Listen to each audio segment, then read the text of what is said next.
it in the chat. How would you identify yourself? Mostly talking about, are you a team leader? Are you a solo agent? Are you a mega producer? Are you a brand new one? Are you looking to retire? What is your situation? Drop it in the chat. Tell me, how would you identify yourself?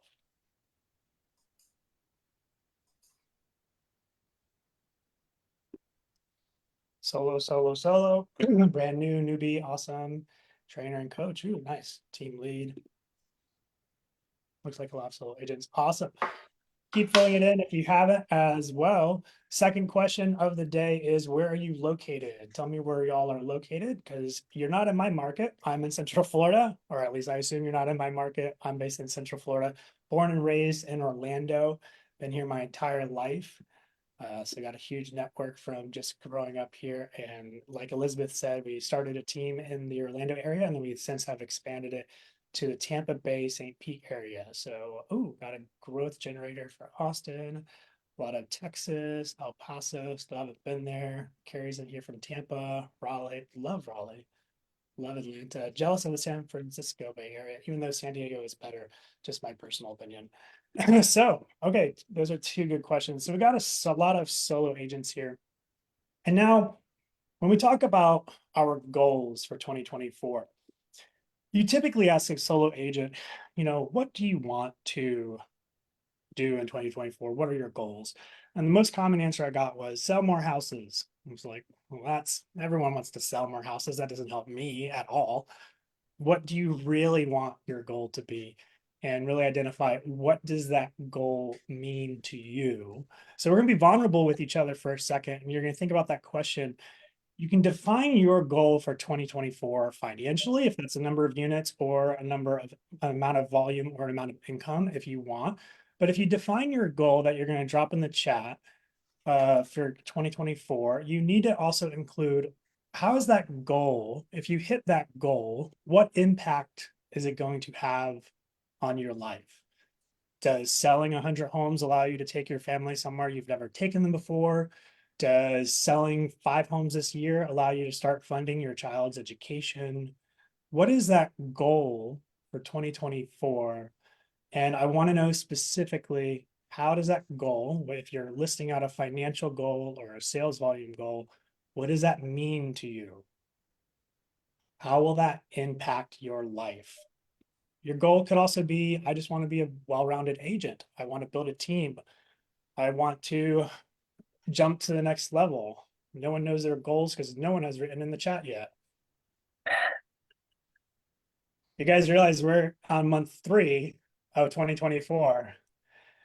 And I say that because we have 30-day sales cycles. So you're not selling anything in February anymore. You're closing February and you're actually selling for March.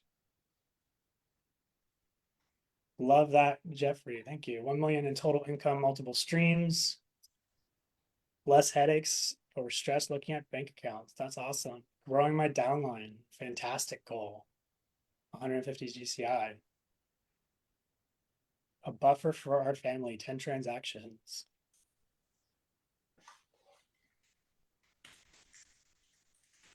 I love that. That's always my goal. I want to go out and eat wherever I want, whenever I want, and not ever have to worry about the bill and be able to order one thing on the menu. I'm a foodie, so totally can relate to that. Investment property, part-time to full-time. Okay, and marketing. Fantastic. So I'm going to share a couple tidbits and feel free to interject with questions. This is a mastermind and a conversation, but I'll tell you a little bit about the backstory of growing my team so you have some context there. And then for those solo agents who want to get a team, you can definitely talk about, we can talk about some different strategies to go from building that team of number 1 to number 5, right? So this past year in 2023, the leadership did a series of tours bringing together top agents in different cities. I was lucky enough to go to one in Miami. And when we talked about what we wanted to discuss in that group, one thing I shared is, when you're building a team, whether it's a team that is your leads team that's producing business, or you are building an organization through your rev share, the questions and the issues that you are facing when you are attracting numbers, people 1 through 5 is very different than 10 through 15, and it's very different from 30 to 50. And the questions and the issues that you deal with get harder and harder over time.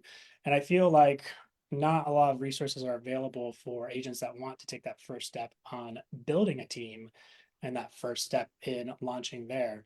So a little on my backstory is when I started to build a team, it was even as an individual agent, I just wanted more of my time back. And so if you're a solo agent, of all the solo agents who said that at the beginning of the chat, the question for you is, do you have your first assistant? Do you have that first VA? Right? Because our limited resource is two things in our life. It's our health and our time. You can always make more money. You can always get more resources. You can always be more resourceful.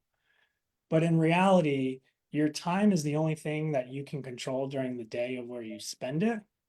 And you can barely control your health. You can only control your health based off of the positive habits that you instill or the work you put in to make healthy choices, right? So when it comes to remembering that, taking that decision to expand your business either through an assistant or a VA is the first step in really gaining control or better control of your time and leveraging your time so that you can then jump to the next level and build those systems. Raise your hand on the call if you already have an assistant.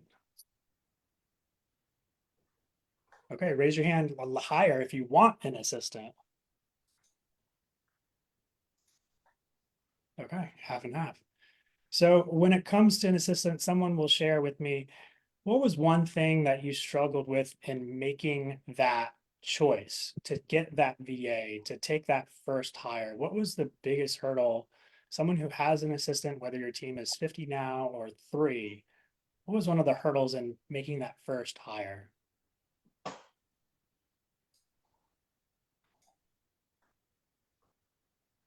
For me, it was the money commitment and not knowing if I'd have enough production coming in to cover that. To me, it seemed like an unnecessary expense at the time, but in reality, it actually freed up my time and I became more productive. How quickly do you think you saw the return from that time return from that financial investment?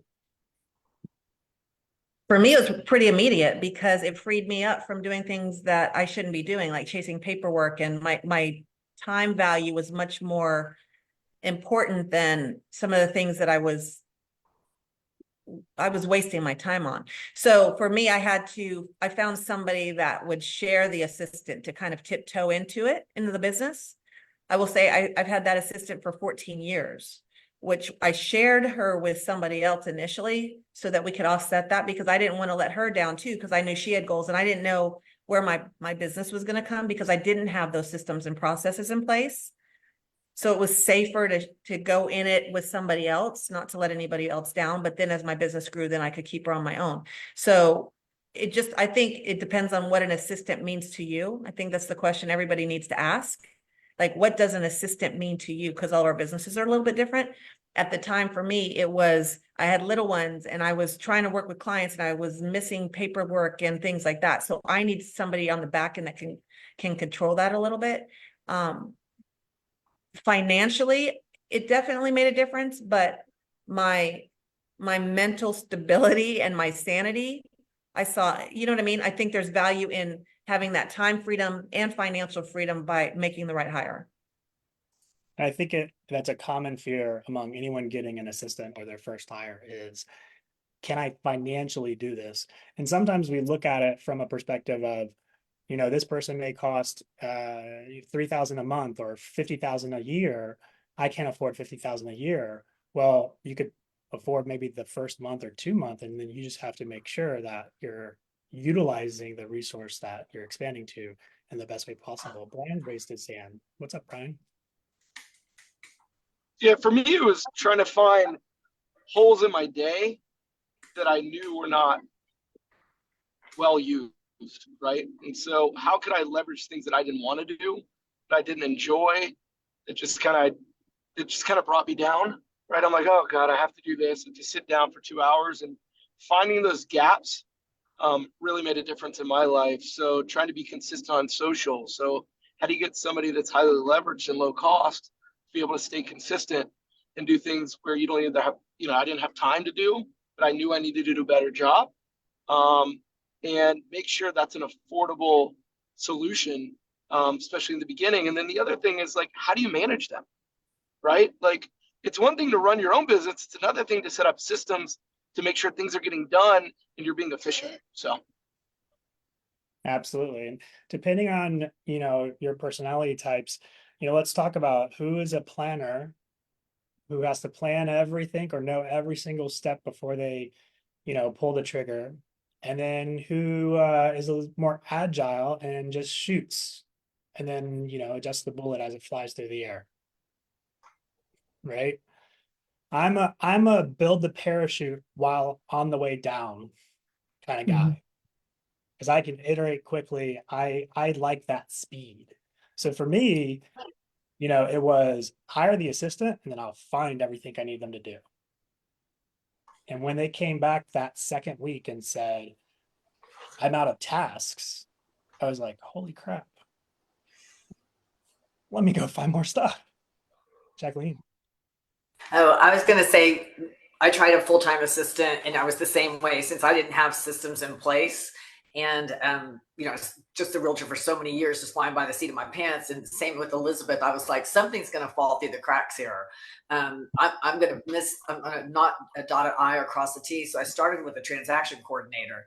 The one that I have right now is very close to being an assistant. I mean, everything is on my calendar. She does a whole lot. And then I have an event planner.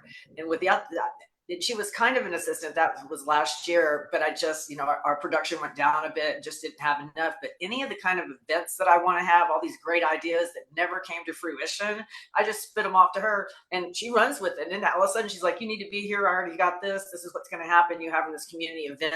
This week she planned out like 8 of them for me for the year. None of that would have happened. It would have been grand ideas that never came to fruition. And then I have a social media strategist as well. So hopefully my business will get back to what it was in the previous decades from last year. And I think you got to have a playbook of what you want them to do, or you will actually find out that you're like, okay, I don't know, I'm paying you, but I don't know what to tell you to do, because you just kind of do it naturally. I don't know if Felicia's on this call, but she has a way of interviewing and finding the right people. I'd like to learn that from her, but that's been my experience so far. Who else can share about strategies on finding the right person? That's a great question. I think it's failing forward, right? Because sometimes you've got to, I go back to what does assistant mean to you? And I can say that after 18 years in the business, but at the time I didn't know. And at the time when I hired my assistant was when I'd been in Atlanta doing real estate there for a long time.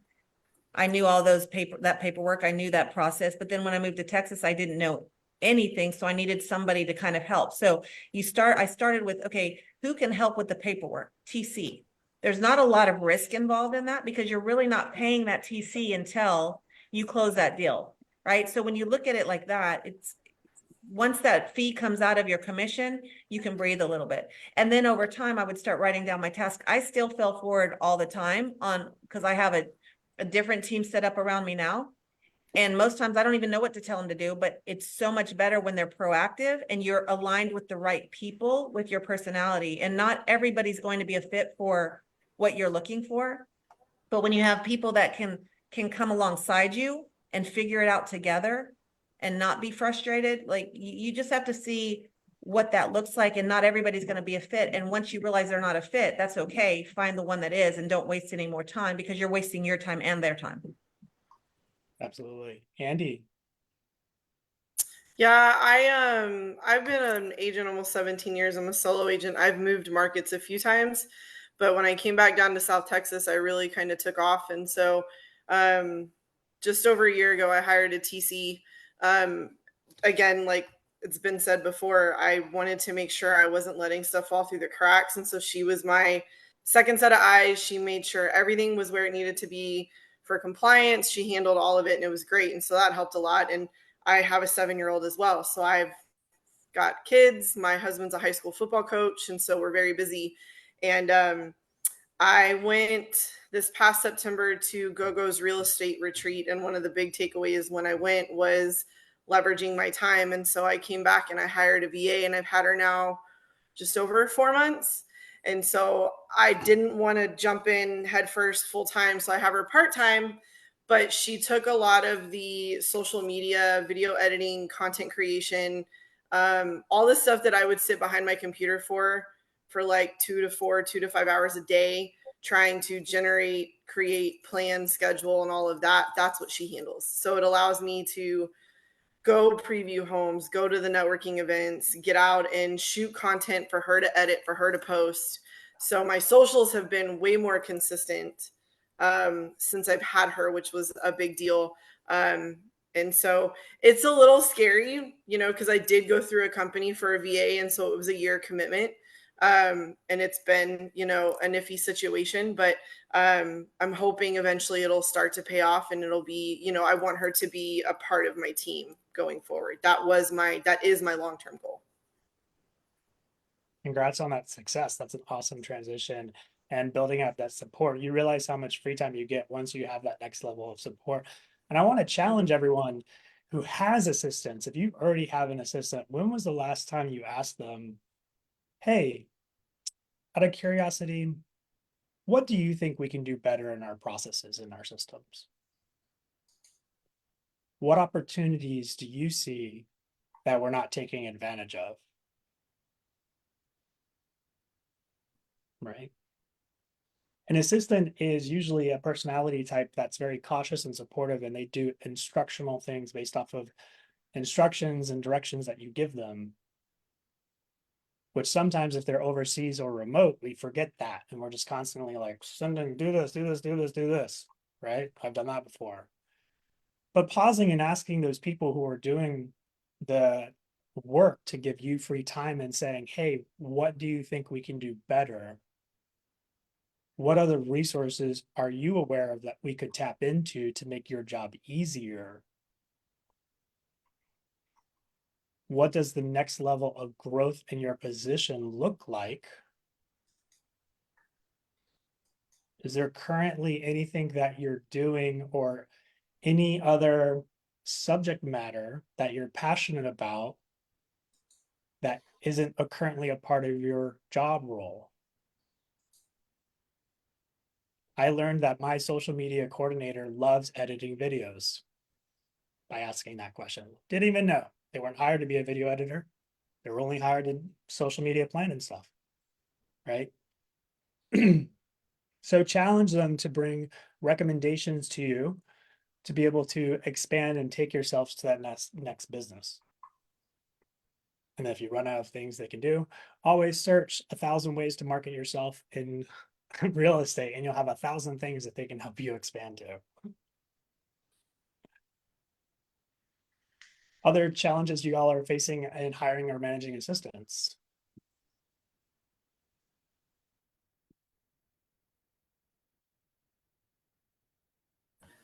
I put it in the chat, but I just learned yesterday I was on a Millnet call, and I didn't know that EXP had partnered with Agent Solutions. I don't know if you guys have heard of that, but they provide ISAs paid upon converting and closing the lead. And so I'm in the process of trying to get some more information on that. And so they basically, whenever you get a lead that comes into your KB core, they get notified. And so they start working your lead for you. And so an ISA has been something I have been struggling trying to find a good one.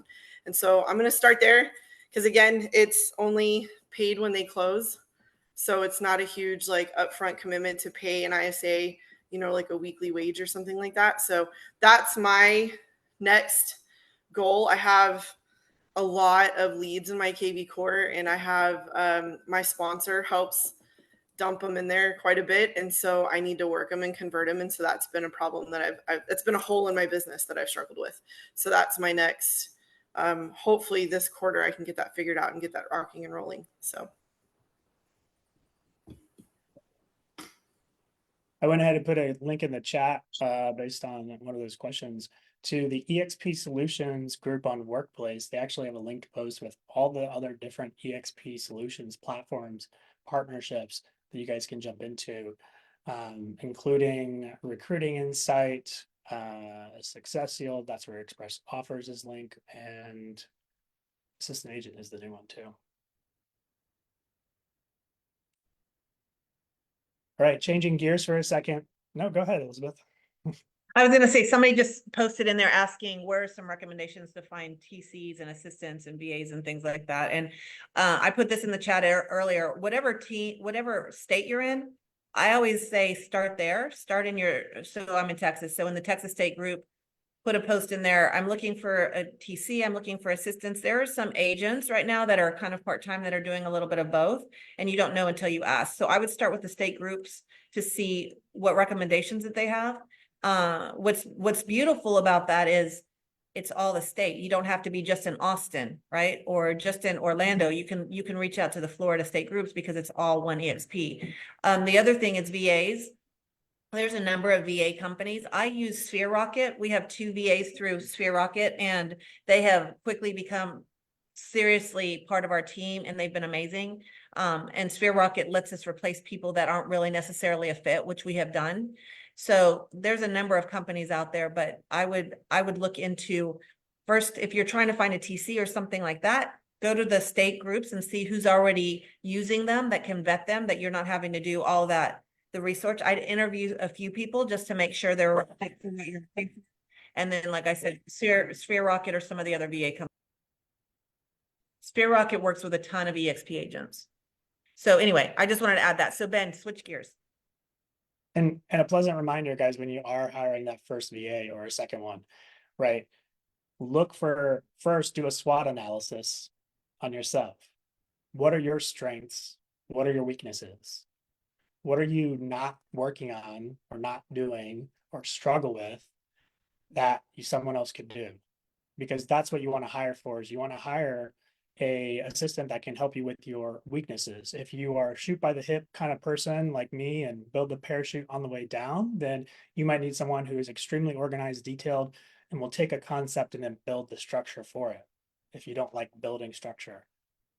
Otherwise, you could be on the opposite end too. So focus on your strengths and weaknesses and hire to fill your weaknesses. And then also, like Elizabeth said, I know Sphere Rocket will rotate VAs through. If you don't like them, you should know within 30 days if that person's going to work out or not. And then don't be afraid to switch.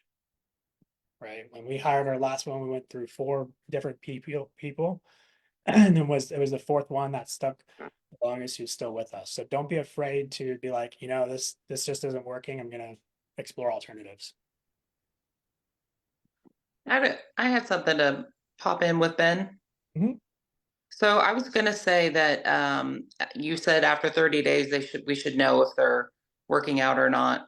And I would suggest for everybody too, by 90 days in, you should be at a point where you're seeing the return on the investment. So you're actually getting more money back, your time, but you should actually be able to make more money with this person. And by 90 days in, essentially, if you're not seeing that, then there's a gap somewhere potentially.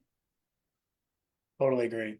Yeah. And so from a budgeting standpoint, as long as you have the first 2 months, you should be good. And when it comes to working with your VA for that first week or 30 days, a lot of people forget, okay, this is a person that has to learn you and learn your systems. And if you've never been an employer before, right, or in a management position, hiring a VA is great practice because you'll learn your own management skills. And we recommend, and I'm sure Sphere Rocket has recommendations as well, that you're doing daily calls with your VA, starting the day off with them, 30 minutes on a Skype or Zoom call, writing out the priorities of the day, making sure you and them are aligned on what their focus is, and then answering or fixing any questions or problems that didn't get resolved the following day. So that that daily like video in-person contact for bringing on an assistant is highly recommended for the beginning.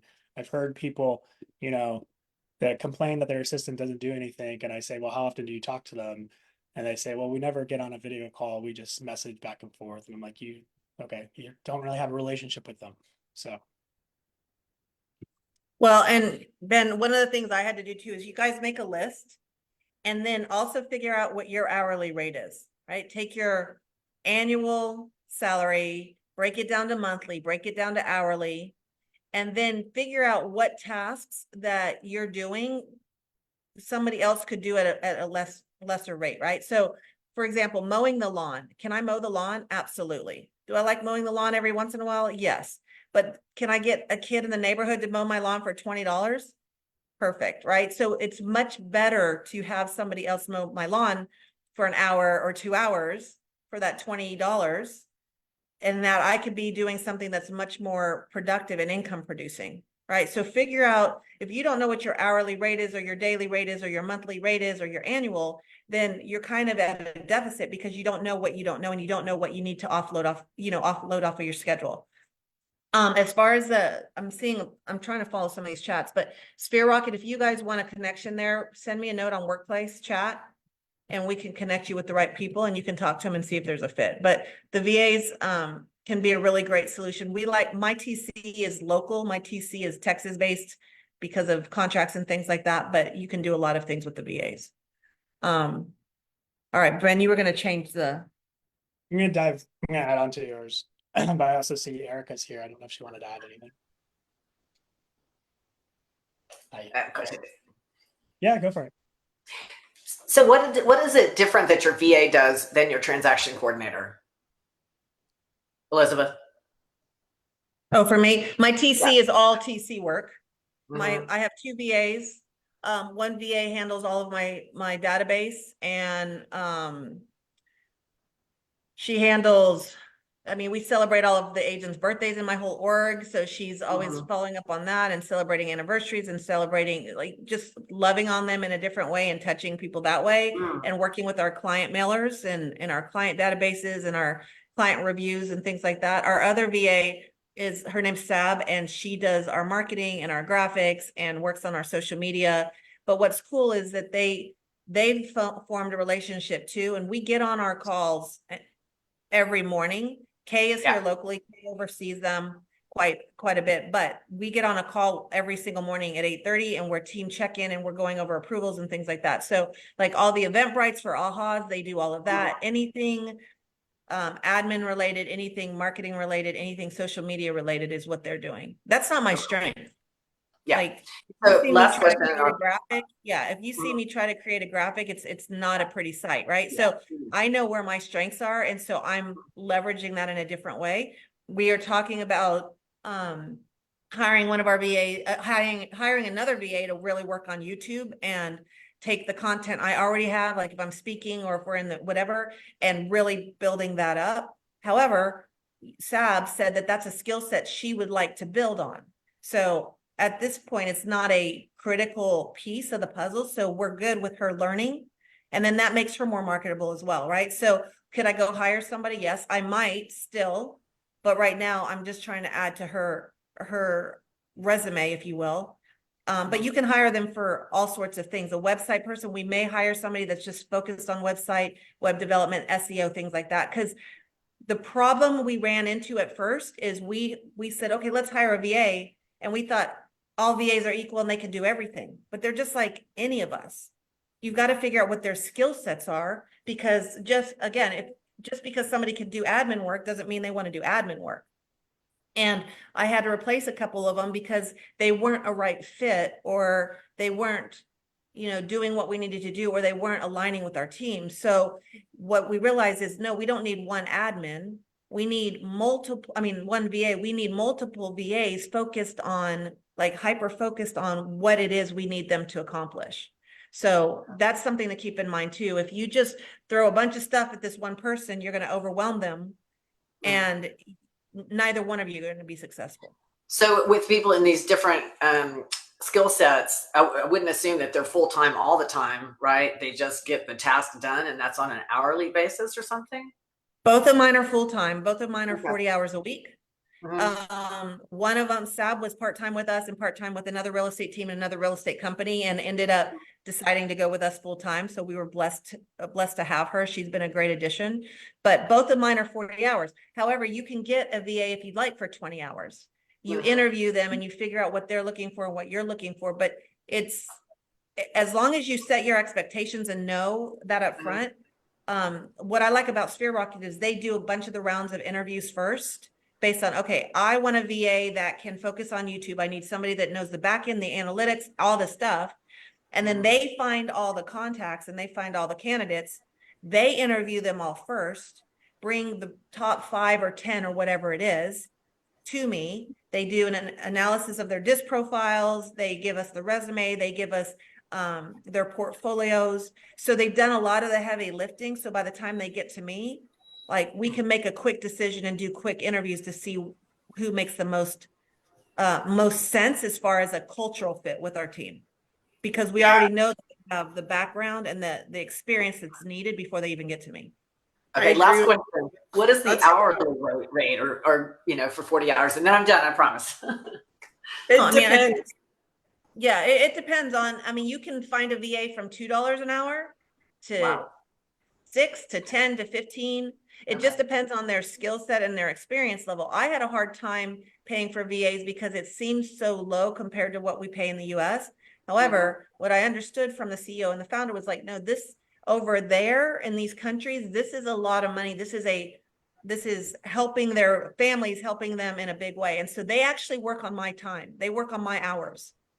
So it's in the middle of the night there, but they work on they don't have to. But you just work with them to figure out what works for the team, just like any other team dynamic. So $2 VAs probably are very, very entry level and probably are just trying to get experience and might not be as robust and dynamic as you need. But again, it's based off what you're needing. Okay, thank you so much.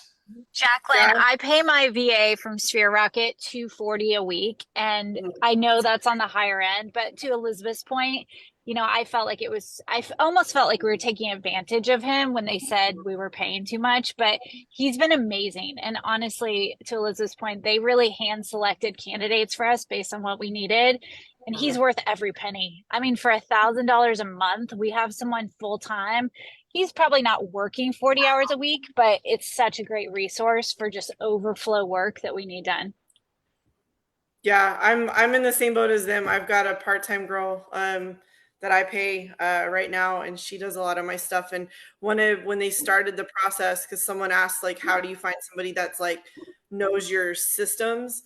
You can tell them, like, I need somebody for this, and this, and they will go through and find people's resumes and make sure that you have somebody. I didn't want to try to teach somebody how to use KV Core. I didn't have time for that. And so I've got a girl that she works for me 8 to 12 in the morning. It's 8 to midnight her time. She's a mom, and so she does it after her daughter goes to bed, and she's great. I've had her for 4 months now. So it's nice. I like Sphere Rocket because they provide them training, they provide you training, and they help you set everything up to pay them. So I also use a VA that I've worked with for about 4 or 5 years. I pay him on the high end about 15 an hour, about 10 hours a week. So about 150 a week is what I just have coming out of autopay.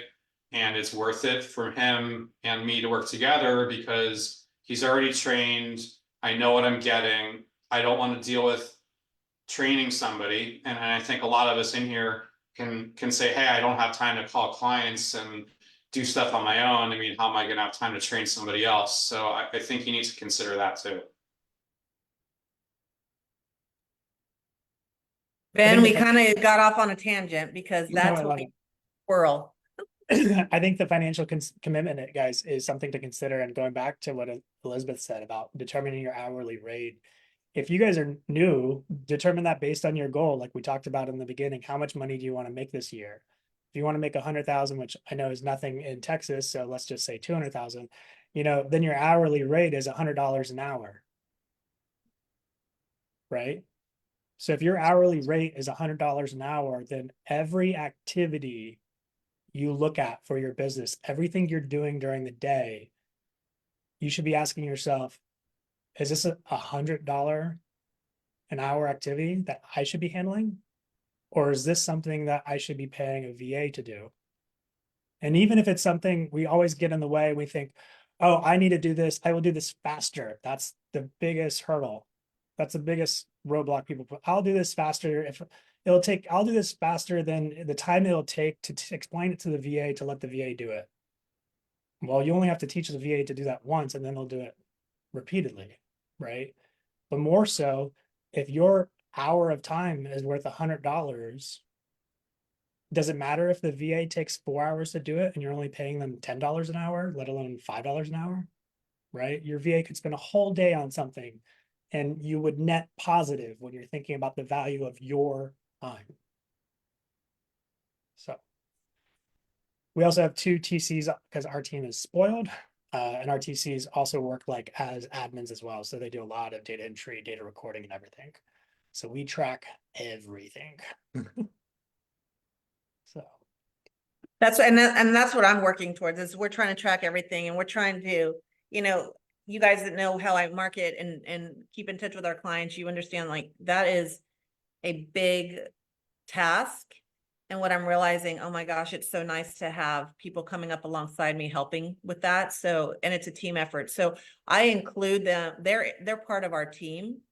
But then it frees me up to be, I can't love on all of my clients all the time like I want to, but with them alongside now everybody's able to do a lot more. So it's just an extension of me, really. So that's what works. But hey, Ben, one of the things that you've been really good at, especially you were a solo agent. And I know there's a lot of people on here that are solo agents that might be wanting to grow teams or expand.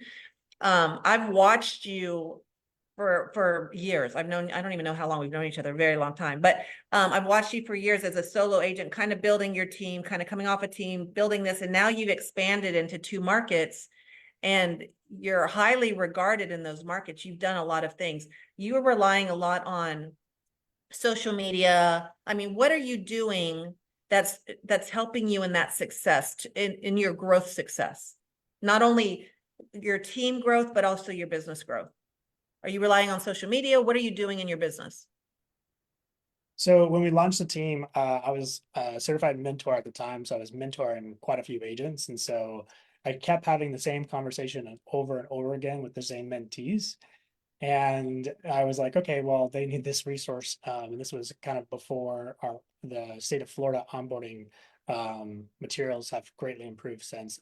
And so that kind of led me to launching the team, and those mentees, some of them were my first team members because they came in as individual brand new agents and they really needed a higher level of support and wanted a closer knit community to actually achieve their goals. So we built that relationship and went from there. But the growth to another market and the growth in the team really boils down to one word, and that's consistency. It is literally consistency. We are constantly on social media. We're constantly sending out emails. We're constantly touching base. People talk about, I go out to events and friends and non-friends or friends of friends saying, well, we constantly get your stuff and we receive it and we know that you're in the area. So the consistency is the real factor to get that brand exposure and to get out there and then to attract the agents who will see us doing the same great work over and over again. So what other questions do people have about growth? I don't know if I told the background. So we are a team based in Orlando and Tampa Bay. So 2 different markets. We have 30 agents overall. 22 of them are in Orlando. The other 8 are in the Tampa Bay St. Pete area. And then 6 staff members that support that body of agents. And that has all happened since 2020. November 2020 is when I launched our team officially.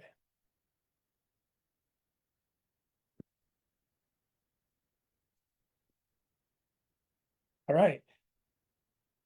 Who's playing with AI?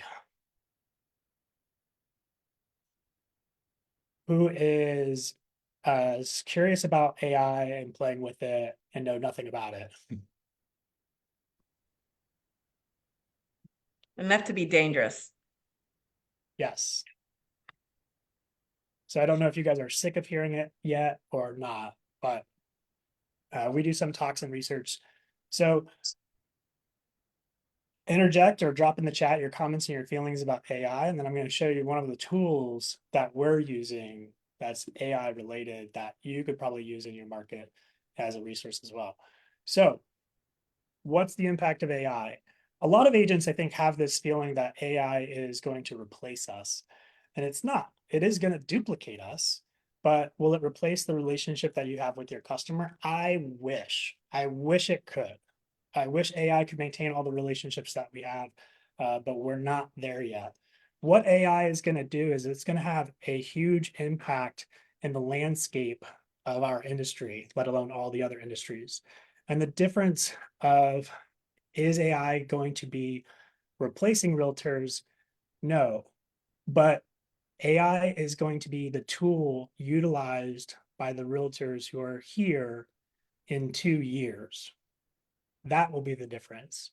In 2 years, you're going to see an incredible difference between the agents who are utilizing AI and the ones who are not, right?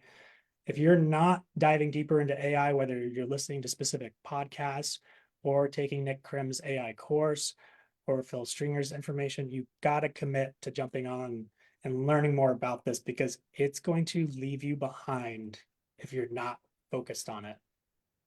It will be like operating with an MLS book, printout book in 2 years versus, or now, versus actually the MLS app on your phone. Okay. Awesome. Go goes. ChatGPT 4, full streamers. Okay, cool. So has anyone heard of HeyGen? Spell it. HeyGen. HAYGEN. Yep. Oh, HEY. I haven't.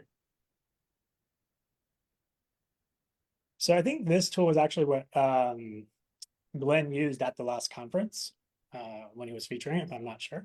So I'm going to walk you guys through this tool of what it can do as a resource to you and something that you might want to explore. Because when we talk about AI, there was a couple different phases, right? First, AI was massing a lot of information, and there's the conversational AI, which is what ChatGPT is, right? So ChatGPT is a data resource that has collected all this information and then can answer questions based off the information in the database and provide information to you, right? So if you don't have ChatGPT on your phone, get it on your phone. You can be asking questions specifically like, what's the stats of this house? And it will go through some public records or what it can find available to find stats on its house.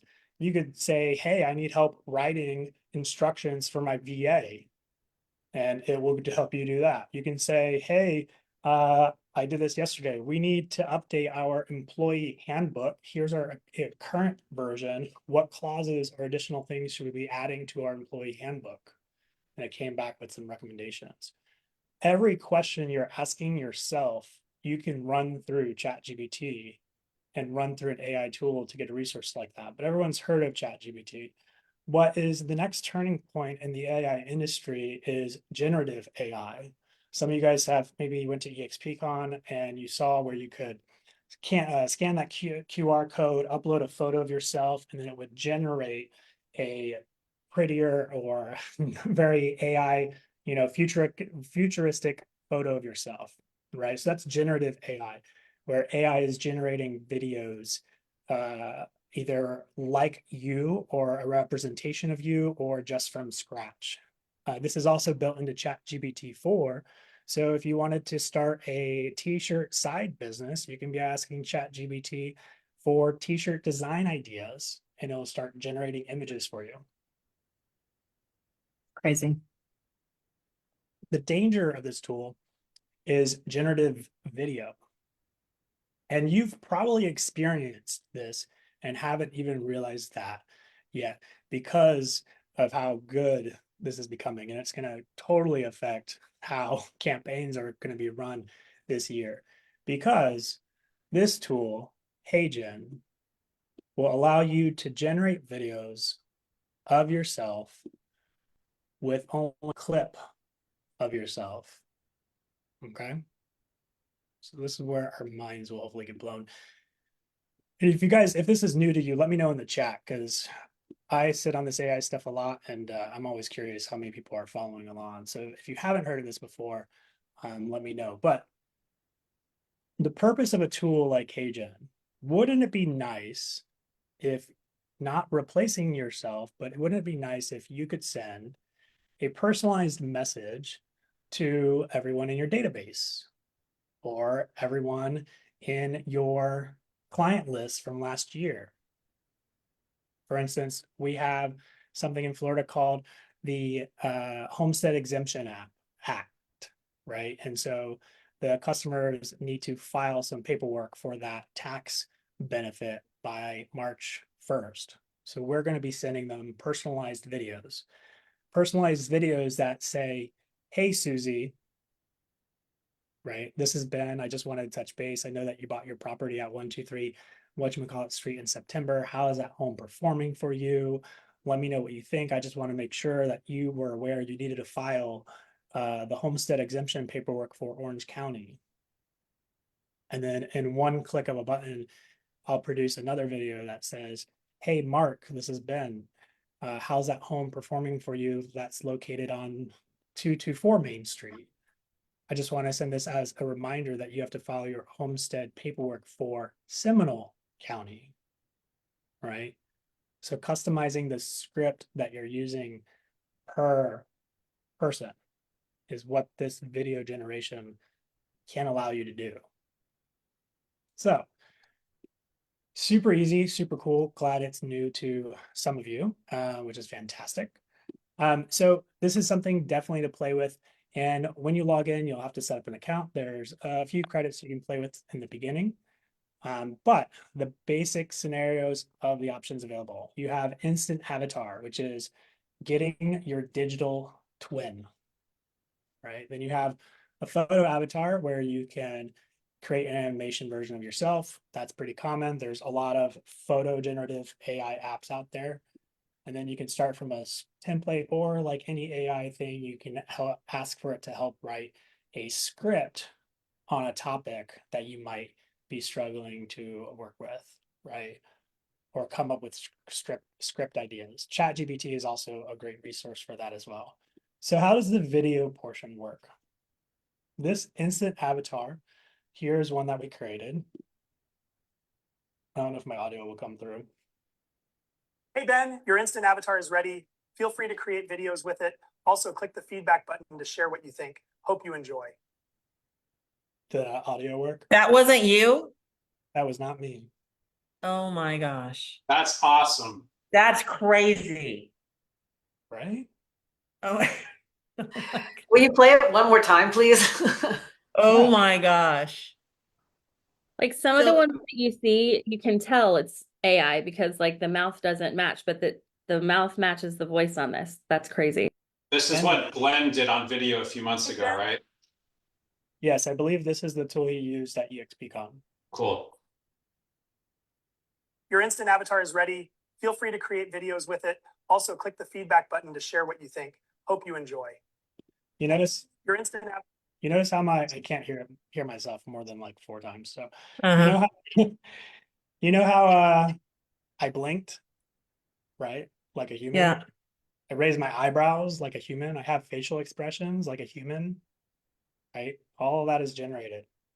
Can you show us one of the ones that you duplicated for? Yeah. Yeah, so we did a campaign. Let's see. It's probably the best one. And this is not you. This is not me. Okay. Is it a good time to buy a house in Orlando? What is the current state of the Orlando housing Oh market? my gosh. We got the answers to these questions and more information you need to know in our latest Orlando housing market update. During the month of October 2023, the Orlando housing market inventory experienced an increase compared to the same month last year. In addition, the median price increased while sales decreased. A total of 2,429 homes sold during the month, a tally that is 11% less than the 2,716 sales in the same month during 2022. The median price of an Orlando home. Sick, right? Did you write the script? Well, my association provides all those numbers. So I took the stats from my association and that email that they send out saying, this is our state of the market. And then I threw that in ChatGPT and I said, I need a script for about a 1:30 video targeted to homeowners in this area. And, that took a horrible long time, about 5 seconds to get that result. And then we threw this into HeyGen and pressed generate. And then about 6 seconds later, we had this video. This is awesome. Oh my gosh. It gets more sick in the sense of, that was for Orlando, Orange County. I could do the same exact thing for Tampa. I could do the same exact thing per county. And now the content is geared to the locality of where you want to do. And I didn't have to actually do my hair that day. Brian. So you get to choose your own background, or like, did you actually have to stand there? How did it get your body? All that, it just takes the photo and takes your face, or like, what kind of flexibility is there? Great question. So to actually start this, the creation of the avatar, you do have to provide it source material. And there's a couple different ways to do that. So what we did, let me see here. Well, first of all, there's a library as well. So there's a library of other beautiful people that you can utilize. Why? Now, we're all selfish and egotistical, and we think our name and our, hello, Ben Laube Homes, our name and our face need to be on everything. Why would I want to use someone else? Well, think of it this way. This VA that you're hiring now could have a professional representation and be sending out videos on your behalf. Your assistant that is sending you information to your customers can be an AI avatar, right? That you're utilizing. Does that make sense? Is that clicking? Yeah, so what you're saying is I can look a lot more chiseled than I am in the video, which is nice.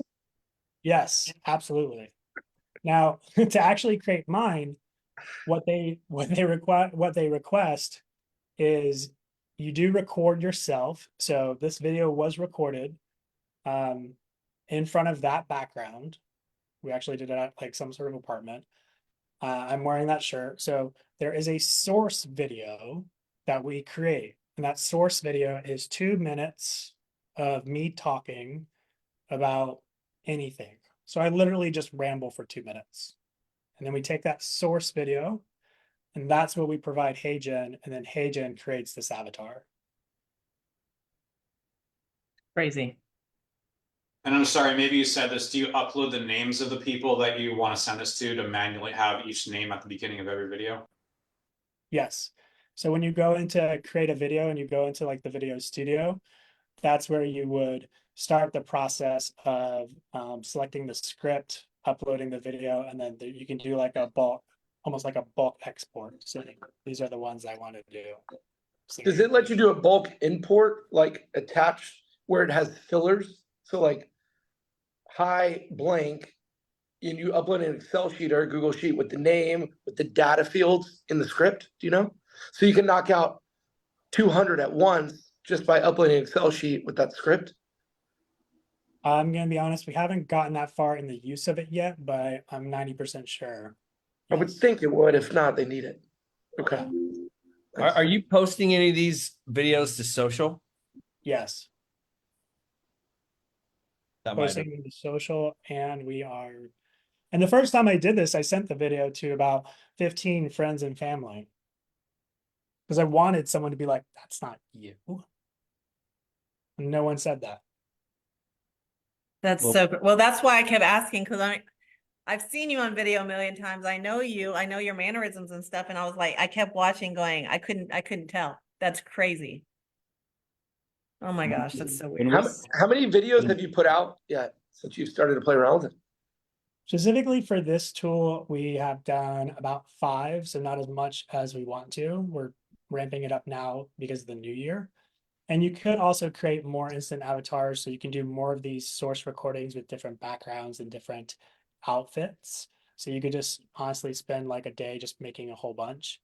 There is an upgrader version where you can do like a studio avatar, which can be yourself, and then you can control like outfit changes and stuff. So I just want to get you in on the basic level to play with it, and then there's a lot more that you can do. Obviously, nothing's free in this world, so it's not free. And what you're being charged for is based off credits, which are based off of the length of the videos that you're exporting. So when you're done tweaking the video, so like you can create the video, you can write in your script, you can modify it, preview, and then the moment you export it, that's when some of your credits are used. And that's where the expense comes in. I remember seeing this at EXPCon, and it already looks 100 times better than it did months ago. So it's getting progressively better very quickly because this video looks really good. That is the biggest other key about AI that you guys have to remember is there's going to be 1,000 AI tools created. There already are, but there's going to be thousands of more that are going to be created. Not all of them are going to survive, right? There'll be a consolidation of tech in the next 2 years. But what you have to remember is if you're looking at an AI tool now, in 3 months, it's going to be radically different, right? We use the captions app for a lot of our videos for captions. And I can tell you the amount of tools that they have added to that app in the last year has greatly improved how fast we are going through our marketing. And I totally just realized the time. Yeah, I was just gonna say, I mean, we could go off on a tangent for a while on this, but I want to be respectful of your time. So, Ben, would you come in another time at some down the road in a couple months and show us some more AI since it's going to change so drastically? Absolutely. And I'll be speaking about it more at conferences and stuff. I put my contact information in the chat, guys. Ben Laube on Workplace. If you have more questions or you want me to send you some other links, just don't hesitate to reach out. And thank you, Elizabeth. Ben, thank you, my friend. You're amazing, guys. I'm glad you guys showed up this morning. Thank you for being here. Have an amazing Friday. And, always reach out and we'll see you guys next week. Oh, by the way, next Friday, don't miss, Michael Valdez is coming in. Michael's going to spend some time with us next Friday. Ben, if you want to jump in too, you're more than welcome. But yeah, Chief Growth Officer, Global, Michael Valdez, very dynamic. He's going to, be a wealth of knowledge and information and answer a bunch of questions. So y'all have an amazing week and we'll see you next week. Thanks, Ben. Thank you. Thank you, guys. Thank you, Ben. Thanks.